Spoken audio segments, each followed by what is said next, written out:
I have a pastor who died at the age of only 46. And in this video, I'm going to share with you a short clip of him preaching only months before he was to find out that he was going to get sick. And what he preaches in light of this context is going to blow you away. It's going to really impact you. So he passed away around just over a year ago. And the reason that I'm talking about it now is because I'm reflecting on the theme of eternity. And I know that this is a message that is really going to impact many people and change your perspectives. You're going to see things very differently after seeing this clip and hearing about this situation. So at the time that he passed away, I hadn't heard him preach or spoken to him for over a year. And I was very saddened by the news. I went onto YouTube to pull up a clip of him preaching, and I was shocked by what I found. I pulled up a random sermon from October 2022. I went to a random part of the sermon, the 41-minute mark, and what he happened to say at that exact point completely floored me. It left me completely in shock, and you're going to see why. Now, before I play this clip, I just want to say that this pastor was an incredibly godly man, a beautiful pastor with a pastor's heart that loved his people, and someone that was a great example to the flock. I was told that before he passed away, as he was coming to the end, he was writing in his journal that he was ready to meet with God and that he was there praying for people up until the last moment. This is someone who I absolutely loved, someone that I connected with well, someone that I could have a laugh with, someone that I had lunch with, that I could talk theology with, someone just so very beautiful, and someone who preached uncompromising truth. When you see the clip of what he said, you're going to know exactly what I'm talking about. And he preached this without knowing what was ahead. So what I'm going to do is I'm going to play this clip for you, and you're going to see his own words, and then I'm going to give you some thoughts. Now, I don't know about you, but when you read that passage, one question that comes to my mind is, why did James die and Peter didn't? Is that fair? Like, you can't come to the conclusion, well, Peter was a better Christian, therefore he actually got off the light stand. You can't come to that conclusion.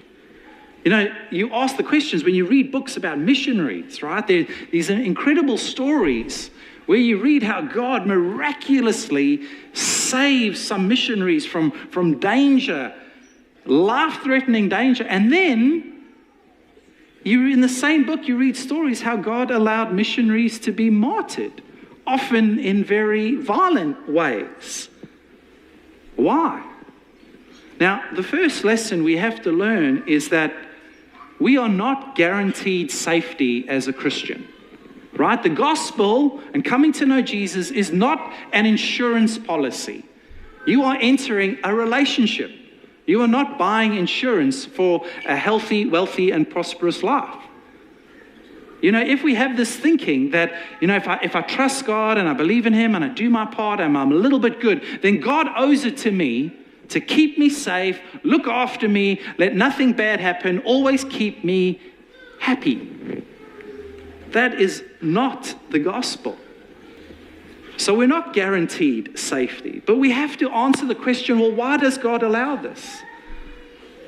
What it comes down to is trusting in His character, trusting that the judge of all earth will do right. I might not understand what right looks like, but I have to trust Him. I have to come to that point by saying, God, you know best. You are sovereign over everything. And I trust you. The truth is that God allowed James to be killed. He allowed Herod to do that. But He also prevented Herod from harming Peter. In both those circumstances, in both those situations, God is in control. Now, I might not understand how He works out His purposes, but it does cause me to trust in his character. So what do you think of that? I don't know if that impacted you as much as that impacted me. I can't believe that I turned to the exact time in the exact sermon when I was randomly searching through YouTube. It was so incredible in light of the context of what happened. He was preaching this truth about this life, about the brevity of this life, about the uncertainty of this life, without having any idea that he was going to have to live that out shortly after. Things are so uncertain. We don't know when our time is up. Our life could be long, our life could be short. We don't know, but we need to make the most of the time that we have today.